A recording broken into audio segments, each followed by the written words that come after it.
चालू है, दिख रहा है।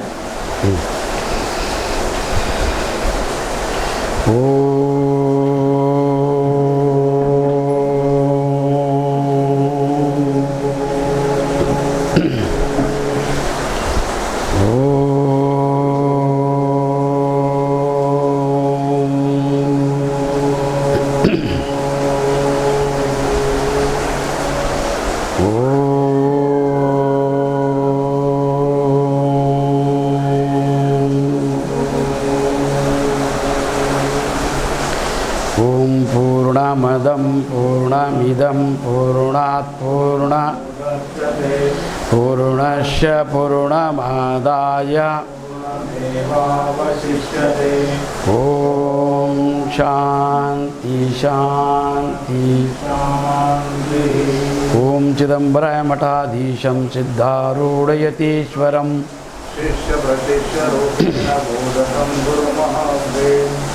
यदग्निकमलद्वन्द्वं तापत्रयनिवारणं शान्तैकपदं देवं सिद्धारूढमहं भजे।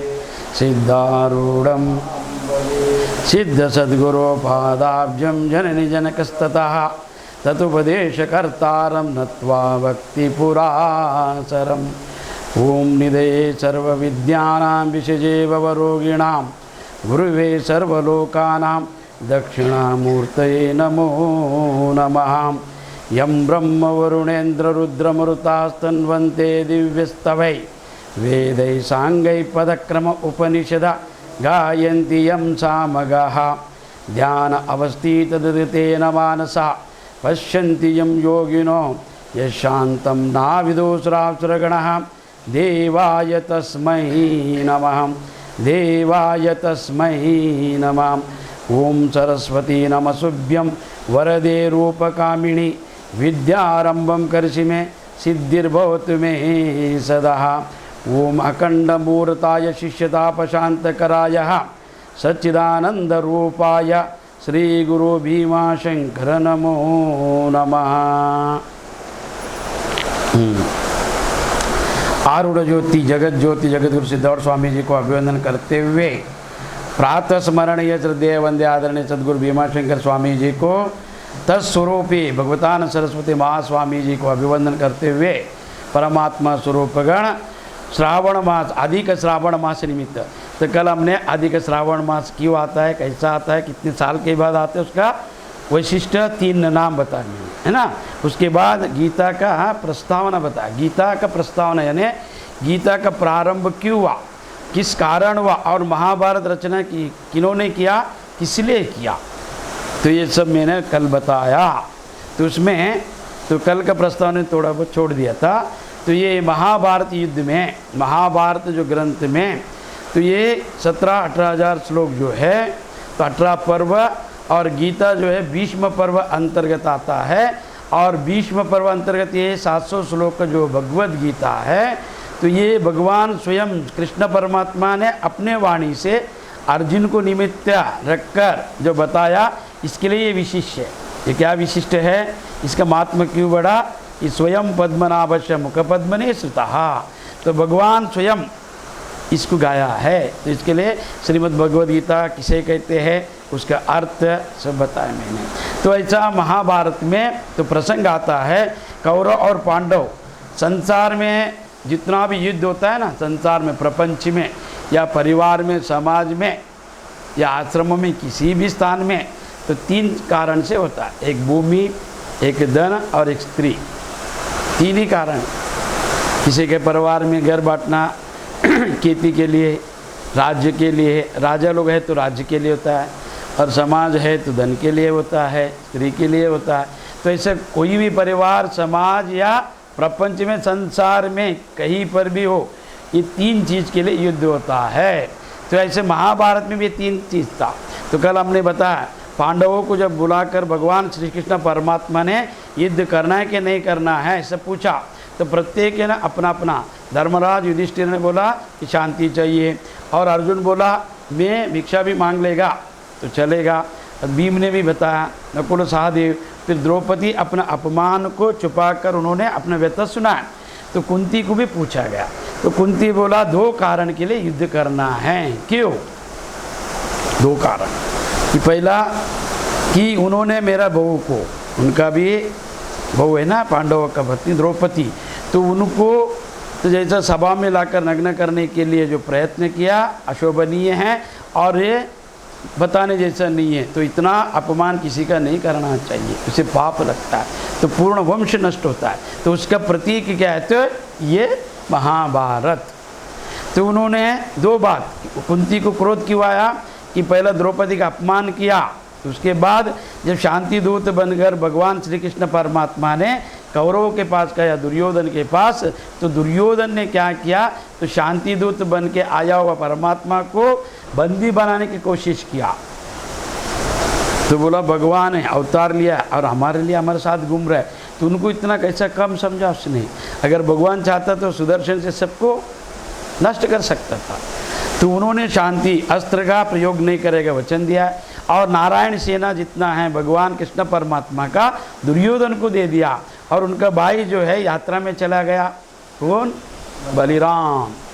तो कल बताया मैंने क्यों गया, इसमें नहीं है उनका नाम, तो सबका बताया मैंने, द्रोणाचार्य, कृपाचार्य, अश्वत्थामा, कर्ण का सब बताया कल, उनका पात्र क्यों है।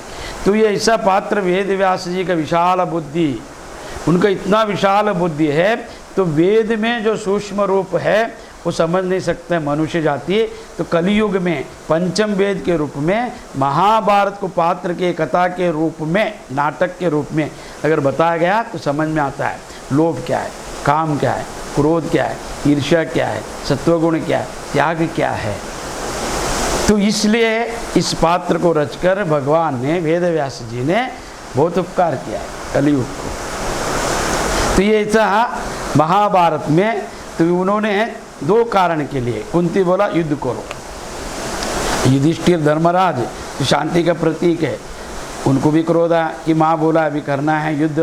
तो युद्ध का निर्णय होने के बाद सब सेना, तो कितना है कौरवों का सेना? 11 अक्षयोणी। तो 11 अक्षयोणी, अक्षयोणी का हिसाब तो अभी नहीं लगा सकता, तो अभी के अंदाज में अगर लिया गया तो 11 लाख लोग हैं। तो 11 लाख लोग, उसमें अश्व, फिर घोड़ा, फिर भोजन बनाने वाला, फिर उनको तंबू बांधने वाला, वैद्य, सेवा करने वाला, ऐसे 40-50 लोग, लाख 40-50 लाख कौरव में था।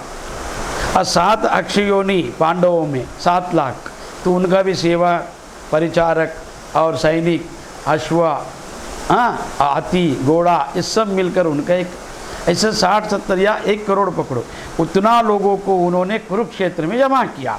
तो कुरुक्षेत्र मैंने बताया कुरु राजवंश है, तो कुरुक्षेत्र क्या है? तो वहाँ पर धर्म क्षेत्र क्यों बोला है? कोई भी कार्य के लिए सनातन धर्म में एक प्रत्येकता है, कोई भी कार्य होने दो तो उसमें धर्म को आगे रखकर प्रार्थना कर कर धर्म के अंतर्गत जो करता है, धर्म अर्थ काम मोक्ष को प्राप्त होता है। धर्म को छोड़कर काम से ही बिना पूजा पाठ, बिना ध्यान, बिना देवता स्मरण या बिना गुरु पूजा का, धर्म को सामने नहीं रखते हुए जो पूजा कर या कार्य करता है उसका नष्ट होता है। क्या क्या नष्ट होता है? काम से क्रोध, क्रोध से लोभ, लोभ से जो जो प्राप्ति है वो नाश्वर प्राप्ति को प्राप्त करता है, अंत में देह को त्याग देता है। तो इसके लिए काम से जो भी प्रारंभ है तो उसमें केवल नाश है, कोई मोक्ष ज्ञान सिद्धि नहीं मिला है। और धर्म से जो आचरण करता है, धर्म को आगे रखकर करता है, उसको सर्वस्व प्राप्त होता है। तो यहाँ पर धर्म क्षेत्रे कुरुक्षेत्रे मम एता युत्सवा ममकम पांडवा चैव किम कुरुत संजया, ऐसा पहला प्रश्न किया। किसने किया? धृतराष्ट्र ने। तो धृतराष्ट्र को क्या था? दिव्य दृष्टि किसको दिया? संजय को। तो ये धृतराष्ट्र का अर्थ क्या है? अज्ञानी, अंधा और कामी, क्रोधी, ईर्ष्यालु व्यक्ति। तो उसने धृतराष्ट्र यानी जो धारण किया किसको? राज्य को। तो उनको इच्छा था कि मैं राजा बनना चाहिए, मेरे बाद मेरा बेटा बनना चाहिए। ये तो अधर्म हुआ कि मैं अंधा है, इसके लिए मुझे नहीं पदवी मिला, तो मेरा बेटा तो सशक्त है, बलवान है, बुद्धिमान है, वीर है, शूर है और राजनीति में इतना प्रवीण है, उनके जैसा कोई राजनेता नहीं। दुर्योधन का ईर्ष्या केवल अपने भाइयों के ऊपर था, प्रजा के ऊपर नहीं था। प्रजा का पालन, नीति और उनको सबको मदद किया है, घर वाला को छोड़ के दुर्योधन। तो उसके लिए उसको सुयोधन बोला जाता था। दुर्योधन में इतना राजनीति कि उसको राजनीति सिखाने के लिए तो बहुत बड़ा विद्वान को बुलाया गया था, उससे सीखा। तो ऐसा ये धृतराष्ट्र का बेटा, और उसमें ज़्यादा मोह था दुर्योधन में, बड़ा पुत्र है और इतना ज्ञानी है, इतना बलवान है, बुद्धिमान है, फिर भी मेरा बेटा को वंचित रखा गया, राज्य नहीं दिया। तो उन्होंने चल कपट करके दुर्योधन ने क्या क्या किया राज्य प्राप्ति के लिए, तो उसने द्रौपदी का अपमान किया। एक उससे पहला क्या किया, भीम को विष दिया, जल में डाल दिया, फिर लाक्षागृह बनाकर जला दिया, फिर उनके बाद द्रौपदी का अपमान किया और जुआ खेलकर उनको अधर्म से हरा कर पूरा राज्य ले लिया और वचन दिया अर्ध राज्य देगा, कभी देगा 12 वर्ष आपको वनवास और 1 वर्ष अज्ञातवास, 1 वर्ष का अज्ञातवास, यानी कोई दिखना नहीं चाहिए, परिचित नहीं होना चाहिए। अगर फिर से परिचित हो गया फिर 12 वर्ष वनवास। तो जब अज्ञातवास में कृष्ण पर सबको अपना अपना रूप नाम बदल कर सेवा करना लगा, है ना। द्रौपदी रानी रहकर सेवक बन गया, परिचारक बन गया। भीमसेन, अर्जुन, नकुल, सहदेव, और अर्जुन को छुपा नहीं सकते थे, इसके लिए मृणला बना, उन्हें स्त्री बनकर नाटक सिखाया, नृत्य सिखाया, है ना, इसको अभिमन्यु का पत्नी को, उत्तरा को। तो ऐसा छिपकर रहने वाले को भी ढूंढने के लिए 1 वर्ष प्रयत्न किया दुर्योधन ने कि कोई पकड़ में आ जाए, फिर से उनको वनवास भेजे, कैसे करके उनको राज्य ना मिले और मेरा सत्ता ना छीने।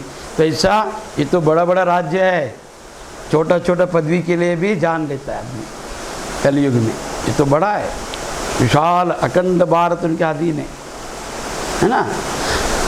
ऐसा दुर्योधन ने क्या किया, अज्ञातवास में उनको ढूंढने के लिए जब गया तो और बहुत कुछ उन्होंने किया। क्या क्या किया, नहीं मिला तो दुर्वासा को भेजा, जाओ भोजन करो, अगर नहीं दिया श्राप दो। हर तरह का जितना भी अनीति, अधर्म, कूटनीति है उन सब का प्रयोग करने के बाद भी पकड़ा नहीं उनको। तो अज्ञातवास होने के बाद अपना राज्य मांगा उन लोगों ने कि अर्ध राज्य दे दो, बोला नहीं मिलेगा, बिना युद्ध करे आपको सुई का नोक उतना भूमि नहीं मिलेगा। तो उसके बाद शांति दूत बनकर जाने के बाद फिर ये युद्ध का निर्णय हुआ और कुरुक्षेत्र में आ गए। तो कल 3रा श्लोक था। तो धर्म क्षेत्रे कुरुक्षेत्रे समवेता यूसवा ममका पांडवा चेवा, ममका मेरा और पांडु पुत्र, पांडु के पुत्र कौन है, पांडव, 5 पांडव, और इनका जो कौरव। तो यह 2 विभाग किया उसने, मैं और मेरा, ममत्वा अमत्व को प्रदर्शन किया। किसने, धृतराष्ट्र ने, कि मेरा, ममका मेरा कौन है, कौरव, दुर्योधन, दुशासन आदि 100 पुत्र मेरा, और पांडव के पुत्र। किम कृत संजय, क्या कर रहे बताओ। तो संजय वाचः दृष्टा तो पांडवनिकम योड़म दुर्योधनस्ततः आचार्यमुपसंगम राजवचनम ब्रवीत। तो उन्होंने क्या किया, संजय ने देखा ये अधर्मी है और ये राजा है। तो यहाँ पर उन्होंने दुर्योधन को राजा संबोधन किया।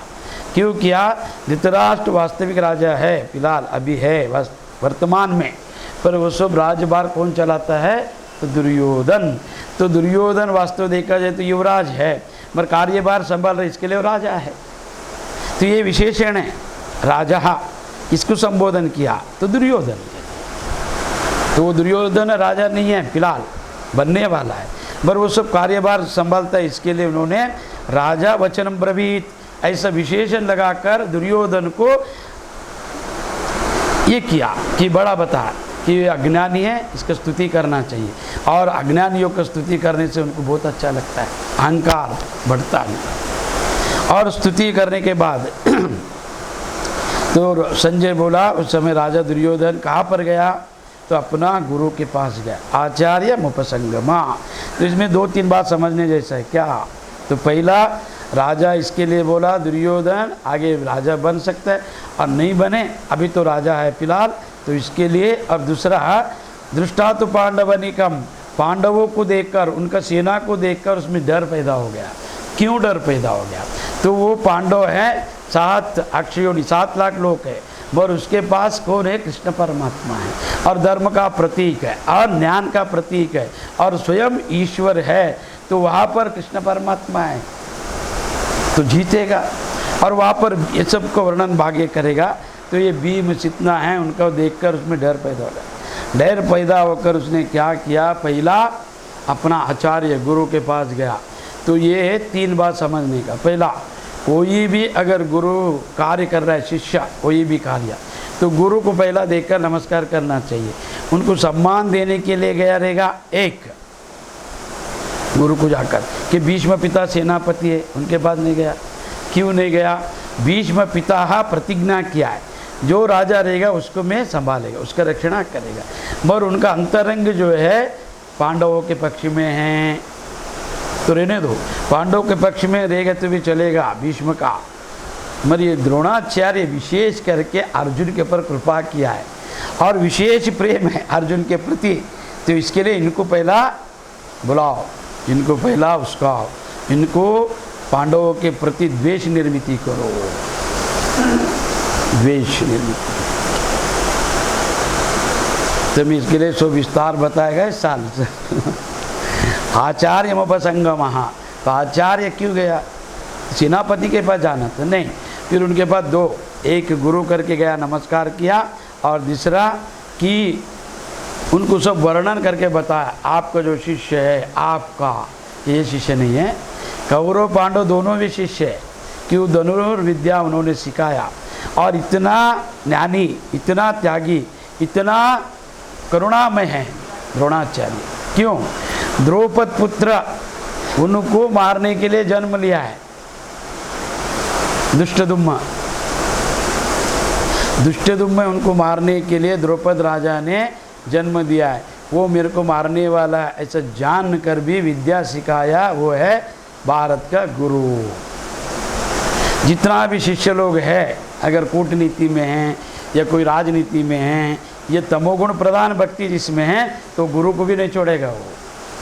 तो उससे सीखकर उसी को ही करने वाला शिष्य लोग है अभी के काल में। तो ऐसा महाभारत में भी तो आचार्य कितना दया सागर था कि दुष्टदुम्न मुझे मारने वाला है, द्रौपद पुत्र है, मेरे लिए जन्म लिया है, तो भी उनको दया कर कर शिक्षा दिया। तो गुरु को मारने वाला पता रहकर भी शिक्षा देने वाला भारत के गुरु लोग हैं, अन्य नहीं। तो आचार्य उपसंग राजवचनम ब्रवीत। तो दुर्योधन ने क्या किया? पांडवों को देखकर दुष्टातु हो, तो दृष्टि से देखा कि पांडव सेना को उनका यू रचना क्या है, तो ये सब आचार्य को बता रहा है। पश्चात पांडपुत्र नमाचार्य महति चा मुमाम योड़म द्रौपद पुत्रेण तव शिष्येण धीमता। तो देखो यहाँ पर गुरु को चिढ़ा रहा है, व्यंग्य कर रहा है, मजाक कर रहा है कि पांडुपुत्र भी है एक आचार्य, आपके बुद्धिमान शिष्य, आपका जो बुद्धिमान शिष्य, बलवान शिष्य, आप जिसके ऊपर कृपा किया है विशेष, अर्जुन, धृतराष्ट्र सब है वहाँ पर, है ना, सब पंच पांडव, और उनका पुत्र भी है, द्रौपद पुत्र भी है, धृष्टद्युम्न। और ये धृष्टद्युम्न आपको मारने वाला, यही व्यू रचना किया है। तो ये सेना का रचना क्या है? धृष्टद्युम्न ने किया है। और ये सब पांडव पुत्रों की जो बड़ी भारी सेना को देखो, आपका शिष्य लोग का ये जो सेना है बड़ी भारी है, इसको देख लो आप। और इसमें अत्र सूरा मय श्वास भीमार्जुन समायुधि युयुदानो वीरटा च द्रौपद च महारथः दृष्टकेतु च केतनान् काशीराजा च वीर्यवान् पुरजित कुंती भोजश्च शभ्ये च नरपुंगवः योधमाना च विक्रांत उत्तमोज च वीर्यवान् सुभद्रो द्रौपदे च सर्व एव महारथः। तो यहाँ पर 2-3 श्लोकों में तो सबको गणना किया, तो 11 नाम बताया इसने पांडवों का, और खुद का कौरवों का केवल 1-2 नाम ही बताया संजय ने, सबका नहीं बताया। क्यों? अधर्मियों के साथ रहना अधर्म है, और अधर्मियों को प्रोत्साहन देना भी अधर्म है, उनका गुणगान करना भी अधर्म है, इतना याद रखो। तो इसके लिए संजय को पता था कौन है धर्मात्मा, कौन है धर्म के पक्ष में, तो उनका ही वर्णन ज़्यादा किया इसने। 11 और 7 18 को पहले देख लो, कल बताया मैंने 18 क्या है ना। तो ये 18 ऐसे 11 लोगों का वर्णन करके इसमें है। तो आचार्य को बता रहे, ये आचार्य ये द्रोणाचार्य, तो आप जो है हमारा दोनों कौरव पांडवों का गुरु है, और आप विशेष करके अर्जुन के ऊपर कृपा है और अर्जुन को आप चाहता है, तो आप गुरु करके मैं आपको सम्मान करता है। परिवार रीति से स्नेह नहीं है, गुरु करके स्नेह है, गुरु करके भाव है दुर्योधन को। तो भीष्म के प्रति स्नेह ज़्यादा है, क्यों? तो वो अपना पूर्वज है, आदि पुरुष है, मूल पुरुष है, और रक्षणा करने के लिए प्रतिज्ञा किया है, और वो चिरंजीवी है। वो सब बताएगा नहीं चिरंजीवी कौन कौन है, क्या क्या है। तो ऐसा तो सब कुछ सुना है। सेना में बड़े बड़े धनुर वाले योद्धा में भीम अर्जुन समान, तो आपका जितना बड़े बड़े शिष्य है ना धनुर्धारी, आपने अर्जुन को विशेष धनुर्विद्या सिखाकर और आशीर्वाद दिया, एकलव्य को वंचित किया आपने, और उसको आपने वचन दिया कि सर्वश्रेष्ठ धनुर्धारी घोषित किया आपने, और एकलव्य निकला तो उसको आपने अंगूठा लेकर नीचे दिखाया। तो ये गुरुदेव, तो आपका जो शिष्य भीम गदा युद्ध में बलशाली है भीम, तो भीम में कितना बल है, 100 हाथी को मारने के बल है उसमें। उसका एक गदा पूरा एक आदमी को नष्ट कर सकता है, एक हाथी को, उतना बल। तो ये भीम और अर्जुन के समान वीर शूर, सत्य की विराट महारथी राजा द्रौपद, उनका पुत्र का पुत्र दुष्टकेतु, चेकितान बलवान काशी राजा पुरजी कुंती भोज, ये कौन है? तो काशी राजा के जो काशी राजा भी है, पुरजी पुरजित और कुंती भोज, ये कौन है? कुंती के भाई है उनका। और शैब्य पराक्रमी योद्धमान्य अभिमान्यु बलवान उत्तम सुभद्रा पुत्र अभिमान्यु, और उसके बाद में द्रौपदी के पुत्र 5, उनका अलग अलग नाम हैं। कौन? एक है धर्मराज से, एक भीम से, एक अर्जुन से, नकुल से, सहदेव से। तो ऐसा 5 लोग उनका, और उनको रात्रि में अश्वत्थामा ने मारा चुप कर, वो कहता पता आप लोगों। तो ऐसा सबको वर्णन किया। तो वर्णन करने का हेतु क्या है कि मेरा जो सही, उनको डर लगा कि मैं हार जाएगा, क्यों? अधर्म का पक्ष में हूँ। तो दुर्योधन किस तरह से भी नीति अनीति, धर्म या अधर्म, कूटनीति या राजनीति, किस तरह से भी जीतना है, और उन सबको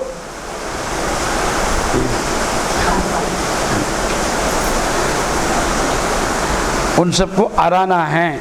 तो ऐसा सबको वर्णन करके वे आस्मता विशिष्टाय तन्निबोधो द्विजोत्तम नायका मम सैन्य से संज्ञार्थ तन्निबृहीति। ये ब्राह्मण श्रेष्ठ अपने पक्ष में भी जो प्रधान हैं उनको आप समझ लीजिए। केवल पांडव पुत्र और पांडव सेना को देखकर आप है ना ये मत हो जाओ, तो हमारा सेना भी आपका, तो ये जिसमें अध्यक्षता में हैं भीष्म का, तो ये भी आप देख लीजिए कि अपने पक्ष में भी जो प्रधान हैं उनको आप समझ लीजिए। तो उनका कौरव सेना का भी वर्णन कर रहा है कि मेरे में कोई कमज़ोर नहीं है, सभी ज्ञानी लोग हैं। आपका जानकारी के लिए मैं बताओ कौन है? सेनापति भीष्म है ना, और इन सब बड़े बड़े लोग हैं। तो भावना भीष्म च कर्ण च कृपा च समितिंजय अश्वत्थामा विकर्ण च सोमदत्त तथैव च अन्य च भावो शूरमदत्त जीवितः नाना शास्त्र प्राणम सर्वे युद्ध विशारदः। तो आप ऐसे एक ही नहीं है, द्रोणाचार्य आप खुद भी है, और पितामह भीष्म भी है। तो पितामह भीष्म जो है कौन है? चिरंजीवी, इच्छा मृत्यु है उनको, ठीक है। कृपाचार्य को इच्छा मृत्यु है, अश्वत्थामा को इच्छा मृत्यु है, चिरंजीवी में आता है। ये चिरंजीवी कितना लोग है? शास्त्रों में 7 प्रकार बताए है ना, तो 7 ही नहीं 8-9 होता है। तो कौन कौन है?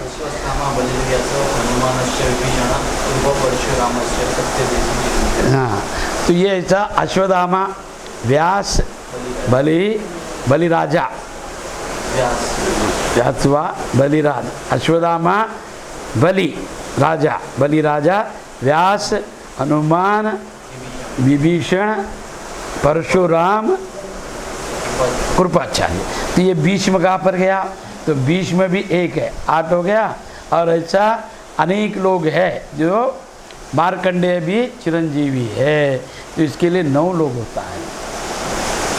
तो शास्त्र में उनका वर्णन नहीं है ना। तो 7 लोगों का वर्णन है, भीष्म और मार्कंडेय का वर्णन नहीं है। तो मार्कंडेय को भी चिरंजीवी वर दिया है भगवान ने, तो भीष्म को भी दिया। चिरंजीवी का अर्थ की इच्छा मृत्यु, तो उनको जो याद करता है तो वो उनको आयुष्य वृद्धि होता है और अपमृत्यु से बचता है। तो इसके लिए ये 7 ने 9 है, तो आप 7 लोग का वर्णन है शास्त्रों में। तो द्रोणाचार्य, पितामह, भीष्म, कर्ण और समग्र विजयी कृपाचार्य जैसे अश्वत्थामा, विकर्ण, सोमदत्त और उनका पुत्र जो भूरिश्रवा, तो ऐसा अनेक मेरे सेना में भी है। तो ये 7 लोग वीर शूर है, तो आप इनका रक्षणा करके, आप त्यागी पुरुष, महात्मा और धनुर्धारी, तो आप मोह मत रखो अर्जुन के प्रति, आप हमारे पक्ष में हमको जिताओ और मुझे जीतना है। तो इसके लिए अपप्राप्तम तस्मकं बल भीष्म विरक्षिता, प्राप्तम तदमेशं बल भीम विरक्षिता। तो भीष्म पिता द्वारा रक्षित हमारी सेना, तो हमारा सेना जो है भीष्म के सेनाध्यक्षता में तो सुरक्षित है, तो उनका रक्षणा करो। उनका रक्षणा करके उनके सामने श्रीकंडी को मत आने दो, तो बाण छोड़ देगा। बाण छोड़ा कौन मारेगा, फिर मार जाएगा। और आप अर्जुन को मत देखो, अर्जुन को देखा युद्ध नहीं करेगा। तो इसके लिए भगवान हे गुरुदेव, तो आप क्या करो, तो आपका भीष्म का अध्यक्षता में कौरव सेना है और पांडव सेना भीम विरक्षिता, भीम की अध्यक्षता में है। वास्तव में भीम सेनापति नहीं है, मगर इसलिए उसका नाम बार बार लिया कि उसको शत्रु है। क्यों लिया, तो उसने जब जेर देकर पानी में छोड़ दिया, हाँ, और लाक्षाग्रह बनाकर जलाया और लड्डू में जेर दिया, गदा युद्ध में तो उसको हराने का प्रयत्न किया। भीम हरा नहीं, दुर्योधन बार बार हरा और दुर्योधन को मारने का प्रतिज्ञा किया है भीम ने। तो हमारा कुल को नाश करने का प्रतिज्ञा किया, तो मेरा महाशत्रु, परम शत्रु ये भीम है। तो इसके लिए बार बार भीम का नाम ले रहा है। तो भीम सेनापति नहीं, तो क्यों लिया, तो उसका शत्रु दिख रहा है, अपमान किया था और उससे हर बार हार गया है, कभी मैं जीतेगा इनसे। ये व्याकुलता है, किसको, दुर्योधन को। तो व्याकुलता का कारण याद रखो, तो जिसमें अधर्म रहता है, अज्ञान रहता है और जो अन्याय से आचरण करते हैं उसमें डर रहता है हमेशा कि जीतेगा क्या नहीं जीतेगा। वो झूठ ज़्यादा बोलेगा, प्रत्येक व्यक्ति को अलग अलग अलग अलग बताएगा, एक जैसा नहीं रहेगा। तो बहुरूपी कैसा रहता है, तो एक जैसा नहीं, वो जैसा पात्र वैसा वेशधारण करता है, जैसा सामने वाला है वैसा बन जाता है, फिर उसके जैसे एक्टिंग करता है। तो ऐसा दुर्योधन में अज्ञान था, भय था, अधर्म का आचरण करता था, उसे पता था मैं हार जाएगा। तो उसके कारण उसने वर्णन किया कि देखो वो 7 लाख है, हम लोग 11 लाख है, कैसा रहेगा, और हमारे पास उससे बड़ा बड़ा लोग है, उनको गुरु लोग है, हरेगा नहीं, मैं जीतेगा, तो भावना था। अब जो अधर्मी है और झूठ बोलता है तो उसमें भय रहता है, और भय के कारण वो ज़्यादा बोलता है, अपमान करेगा लोगों का, बिना बोले डांटेगा, बिना बोले चिल्लाएगा।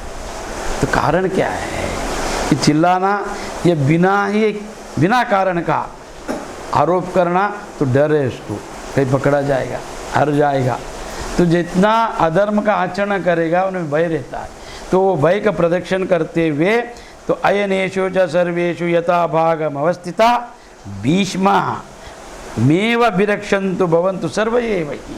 तो यहाँ पर बोला कि जैसा, इसीलिए सब मोर्चा पर जितना भी अपना मोर्चा है, अपना जो सेना है, तो अपने अपनी जगह स्थिर हो जाओ, और आप लोग भी निसंदेह, तो निसंदेह आप लोग अपना अपना दृढ़ता से, बल से, भय रहित होकर युद्ध के लिए तैयार हो जाओ, और भीष्म पितामह का हर वर्ष रक्षणा करो, नहीं गिरना चाहिए। वो एक गिर गया समाप्त, तो इसके लिए तो उनका रक्षणा करो करके बार बार तो ये जता रहा है कि डर, कि उनका स्नेह है पांडवों के ऊपर और वो धर्म के पक्ष में है। केवल राज्य का रक्षणा ये तो इन्होंने जो प्रतिज्ञा किया, प्रतिज्ञा ये तो उनका अधीन है। नहीं तो उनका कोई इच्छा नहीं है मन से दुर्योधन के पक्ष में। तो सबने विनती किया, कभी भी गुरु जब बताता है सुनना चाहिए, ज्ञानी जब बताता है सुनना चाहिए, कि उनको पूर्व का आभास है, आगे का दिखता है। तो उनके कारण जो बताया सुनना चाहिए, नहीं सुनता ज्ञान अहंकार, वो लगता है नहीं मैं बड़ा, मेरे से कोई नहीं। तो जैसा दुर्योधन के भीष्म पिता का रक्षणा करने के लिए बता रहे, तस्यम सज्जनेन अर्ष कुरुवृदा पितामह शियनाद विद्येय शंख दम्मा प्रतोपवाहान। तो यहाँ पर क्या क्या कौरवों में वृद्ध बड़े प्रतापी पितामह भीष्म ने दुर्योधन के हृदय में अर्ष उत्पन्न करने के लिए, भीष्म देखा ये डर गया है और ये डर के मारे सो व्यतीत कर रहा है, अपना व्यथा सुना रहा है, सबको गिन रहा है और सबका निरीक्षण कर रहा है। तो इसके लिए अभी संतोष कैसा हो जाएगा, जल्दी शंख बजाओ, युद्ध का घोषणा करो, तो ये चुप हो जाएगा। इसको चुप कराओ कि ये अपमान कर रहा है सबका, सबको बता रहे देखो मेरे पीछे है, मेरे पक्ष, मेरे को वोट डालो। नहीं तो विपक्ष में जाएगा, हारेगा मैं, मेरा आप लोग को मैंने खरीदा है, भोजन दिया है, सम्मान दिया है ना, राज्य में रखा है, तो इसके लिए मेरा इलेक्शन है भी, तो इसको जिताओ, तो इसके लिए तो मेरे को वोट डालो, मेरे ही पक्ष में रहो, किधर मत जाओ, उधर इधर नहीं जाने का, हाँ, और उनसे मिलने का नहीं।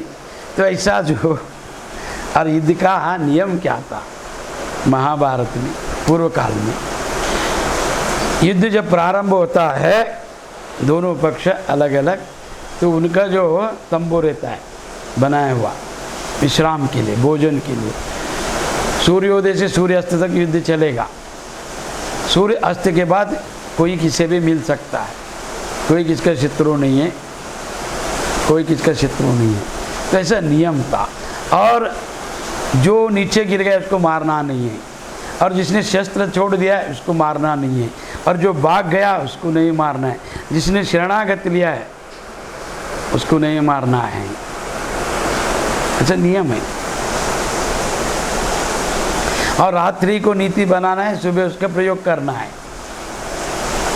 तो रात्रि किससे कोई भी मिल सकता है, ऐसा नियम था। सूर्योदय से सूर्यास्त तक, उससे ज़्यादा आगे नहीं। रात्रि में युद्ध नहीं, चुपके किसको मारना नहीं है। तो अश्वत्थामा ने चुपके मारा सोया हुआ को, अधर में ना, अभिमन्यु को चुपके मारा पर अधर में ना।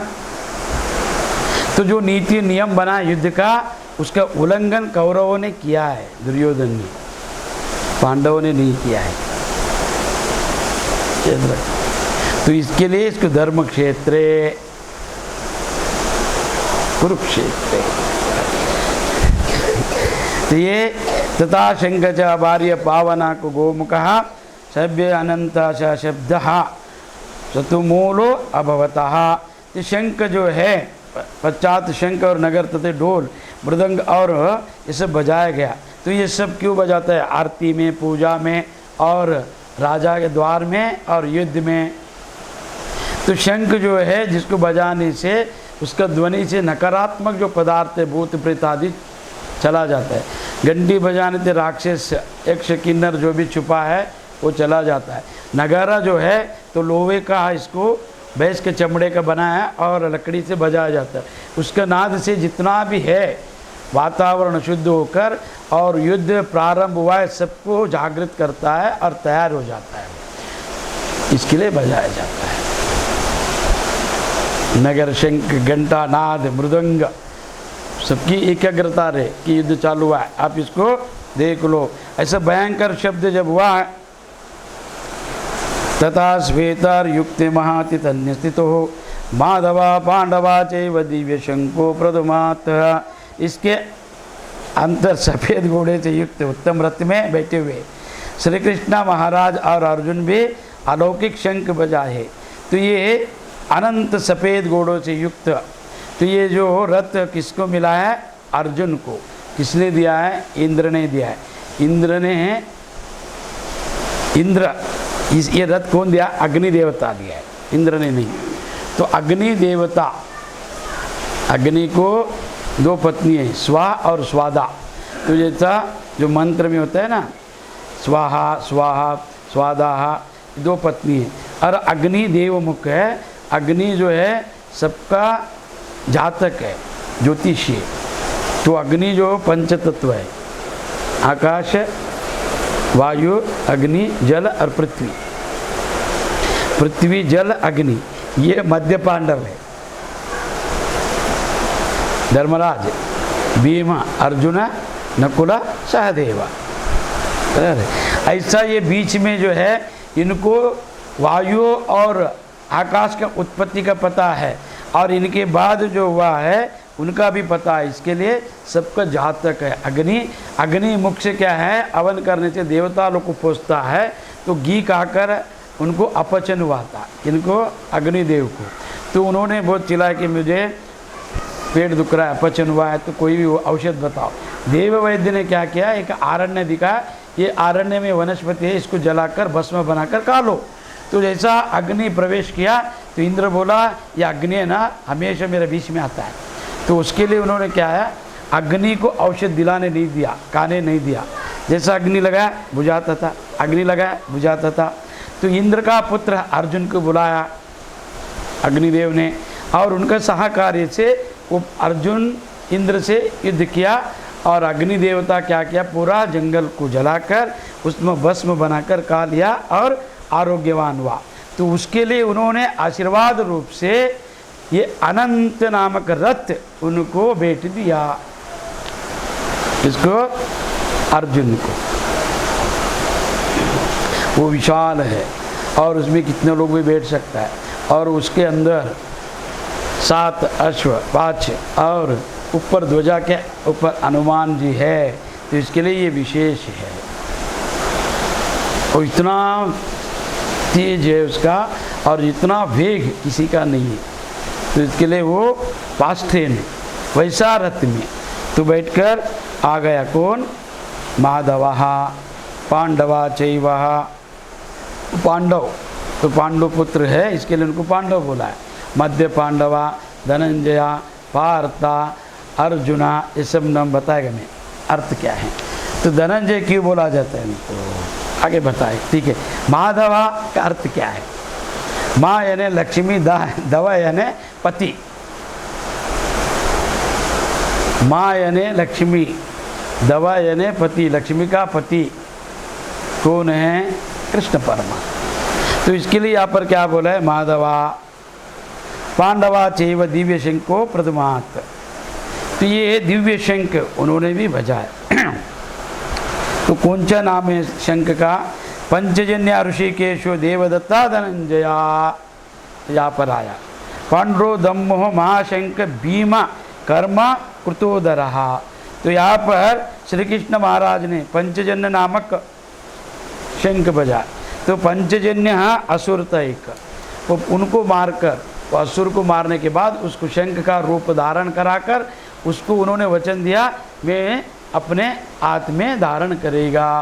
तो वही नाम उनको दे दिया वो शंख को, उसका नाम है पंचजन्या। और ये पंचजन्या कोई भी शंख बजाने से क्या क्या लाभ होता है पहला बताता हूँ। एक है उसका नाद करने से तो जितना भी वातावरण में अशुद्धता नेगेटिव है, भूत प्रेत सूक्ष्म आत्माएं पलायन करते हैं। एक दूसरा, शंख बजाने से जो आड़ है अपना हृदय विकसित होता है, पंपिंग होता है, तो रोग नहीं होता है, उससे अड़पिल नहीं होता है। और उसका नाद से पता चलता है कि पूजा हो रहा है। और वो शंख के अंदर पूजा कर कर, और सागर में उत्पत्ति है लक्ष्मी जी का शंख का, तो वो सागर से संबंधित है। तो लक्ष्मी सहोदर है, लक्ष्मी विष्णु का पत्नी है। और उन्होंने राक्षस को वध करके उसको आशीर्वाद देकर उसका अपना अस्त्र में आत्मधारण किया है। एक पूजा में रखकर उसको पूजा करने से, उस जल का प्रोक्षण करने से रोग निवारण होता है और अदृश्य शक्ति का पलायन होता है, और उसमें लक्ष्मी सहोदर इसके लिए धन प्राप्ति होता है। तो इसका पूजा का फल है। तो शंख रखा जाता है पूजा में। हाँ, और शंख मुद्रा का प्रदर्शन करने से जिसको शंख नहीं है तो शंख मुद्रा का प्रदर्शन करने से तो ये जितना पंच तत्व है शुद्धि होता है।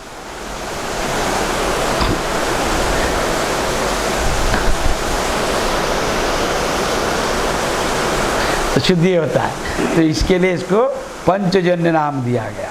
तो भगवान श्री कृष्ण परमात्मा का पंचजन्य ऋषिकेशो, तो ऋषिकेश दो अर्थ है दो अर्थ है ऋषिकेश। एक है घुंघरू बाल वाला ऋषिकेशम, जो घुंघरू बाल है और बड़ा है, जिसका तो देखने से आकर्षण होता है, उसके लिए उनका नाम है ऋषिकेश। और ऋषि किसको बोला है? मंत्र का अधिष्ठित साक्षी दृष्टा, तो उसको ऋषि बोला है। तो उसके लिए जितना वेद मंत्र है, प्रत्येक मंत्र का अपना एक ऋषि होता है।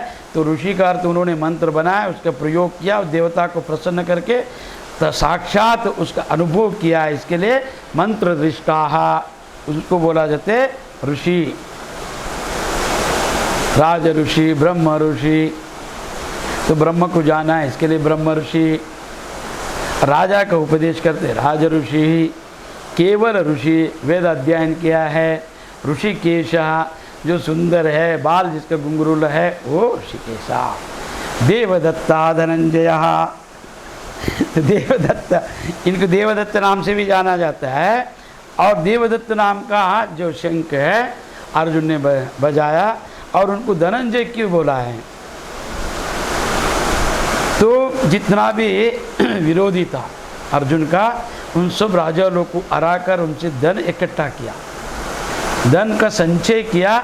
इसके लिए उनका नाम है धनंजया, उनका नाम है धनंजया।